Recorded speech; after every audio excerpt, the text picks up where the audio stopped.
I'm Allendale's chief meteorologist Ryan Martin with a look at your midday weather update. Surface analysis shows the thunderstorms trying to fire off now with a little bit more gusto from upper parts of Lake Michigan down across northern Illinois. Scattered showers are still all we're seeing in Missouri, but there's enough warm air surging in there that thunderstorms can pop up.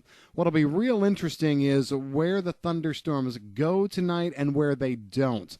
At this point, we think the eastern Corn Belt likely won't see a lot of action, but I'll be honest, seeing some thunderstorms pop up on radar near the Chicago area says that maybe even with the warm air surging in across Indiana and Ohio, maybe we won't even see that area be safe as we go through the night tonight. We still think the best precipitation action will be coming as we go through the day tomorrow over the central and eastern Corn Belts at least.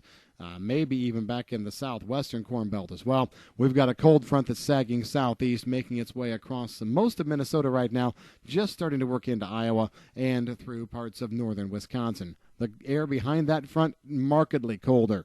We're going to be seeing temperatures no better than the 60s to finish out the weekend and start next week over a good chunk of the Corn Belt. Northwestern parts of the Corn Belt will see that kind of air already as we go through tomorrow. Overnight lows in North Dakota, upper 30s. Before all is said and done as we go through the next night or two. So cool air coming in, interacting with the warm and humid air. It's a recipe for strong to severe storms. I think we'll see some of those tomorrow. My hot zone is going to be across central southern Indiana, southern Illinois, and back into parts of Missouri as the front gets closer and closer there. All told, I like general rain amounts of 1/2 to 1 inch as we go through this system through the weekend before things end on Sunday. I like coverage at about 75 to 80% of the Corn Belt.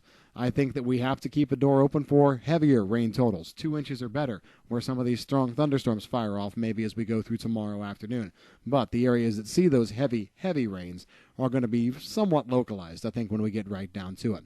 Putting this system behind us as we dry out then on Sunday in the north and central parts of the Corn Belt, and then late Sunday into Monday in the southern parts of the Corn Belt, looks like we stay dry through most of next week. Going to see some pop-up scattered showers, maybe some thunderstorms late in the week, the 5th into the 6th. Coverage there minor, I'd say 30% at best. Another system, better front around the 9th into the 10th. Models here recently have tried to bring another front for the 12th. They're not huge fronts, they're not all-encompassing, but they do have some moisture with them that will be looked at, I suppose, as timely. Back in the Central Plains, it does look like we're mostly done with moisture. Still have this cool front that has to sag through. Doesn't look like there's as much moisture available in the Central Plains with this, but I will still wait to wave the all-clear flag until probably tomorrow morning to midday. And then we put together at least 5 days of dry weather across the central and southern plains. Another front moves into Nebraska, South Dakota, North Dakota area at midweek next week. Some of that may try and sag into Kansas, but right now it looks like there could be a big hit and miss component to that.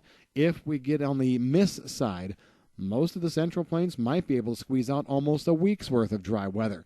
Now, opinions vary as to whether that's good or not. I've talked with some out there who say, well, if it dries off and we get sunny and hot, this moisture that we got won't go very far. Others are saying, geez, we got water sitting everywhere. We need a week for this to move away. So you're never going to please everybody, but that's what the weather scenario is looking like out there. Keep an eye on the cold air in the northern plains the next couple of nights. Don't look for damage, but row crops may not like it very much. That's the way things are stacking up. If you've got any questions on the weather, give us a call at Allendale. I'm Chief Meteorologist Ryan Martin.